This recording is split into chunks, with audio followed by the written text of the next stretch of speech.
రాహుల్ గాంధీకి డీఎంకే చురకలంటించింది. మొన్ననే మనమందరం ఐఎన్‌డీఏ భాగస్వాములు అందరం కలిసి ఉండాలి. అలా లేకపోతే గనక బీజేపీ తన్నుకుపోతుంది. లేకపోతే మనం గెలిచేస్తాం అని చెప్పినటువంటి రాహుల్ గాంధీకి డీఎంకే ఘాటు వ్యాఖ్యలు చేసింది. ఇదో పెద్ద జోక్ అంది. తమిళనాడు శాసనసభ ఎన్నికల్లో 5 సీట్లు నెగ్గిన కాంగ్రెస్ విజయ నేతృత్వంలోని తమిళ వ్యతిరేక మద్దతు తెలిపిన నేపథ్యంలో డీఎంకే దీన్ని వెన్నుపోటుగా మరొకసారి గుర్తు చేసింది. కాంగ్రెస్ రాజకీయ వినుక్కు కోసం పోరాడుతూ మేము వాళ్ళని మా భుజాల మీద మోసాం. కానీ ఒక కొత్త బొమ్మ రాగానే వాళ్ళు మాకు హ్యాండ్ ఇచ్చి వెళ్ళిపోయారని రాసింది. ఈ సందర్భంలో రాహుల్‌ని ఒక పెద్ద జోక్‌గా రాహుల్ మాటలను అభివర్ణించింది. ఇదే సమయంలో డీఎంకే అధికారిక పత్రిక మురసోలి తన సంపాదకీయంలో రాహుల్ మీద విమర్శలు గుప్పించింది. ప్రతిపక్ష పార్టీల మధ్య విభేదాలు తలెత్తడానికి ఆ కాంగ్రెస్ నాయకుడే కారణం అన్నటువంటి ఆరోపణ కూడా చేసింది. ఇండియా కూటమి సమావేశంలో రాహుల్ చేసిన వ్యాఖ్యలను తప్పుబట్టింది. ఐక్యత గురించి రాహుల్ తెగ ఉపన్యాసాలు ఇచ్చేస్తున్నారు. కానీ పలు రాష్ట్రాల ఐక్యతను బలహీనపరిచింది ఎవరని ప్రశ్నించింది. కేరళలోని వామపక్ష పార్టీలు ఆయన మీద చేసిన విమర్శలను కూడా ఈ సందర్భంగా ప్రస్తావించింది.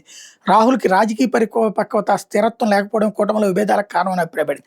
కూటమిలో ప్రస్తుతం ఉన్న అనేక సమస్యలు కాంగ్రెస్ సొంత చర్యల వల్లే మొదలయ్యాయని పేర్కొంది. విమర్శలపై కాంగ్రెస్ అధికారికంగా స్పందించలేదు. అయితే తమిళనాడు ప్రజల తీర్పుకు అనుగుణంగా పార్టీ వ్యవహరించిందంటూ కాంగ్రెస్ వర్గాలు ఈ ఆరోపణలను తోసిపుచ్చుతున్నాయి.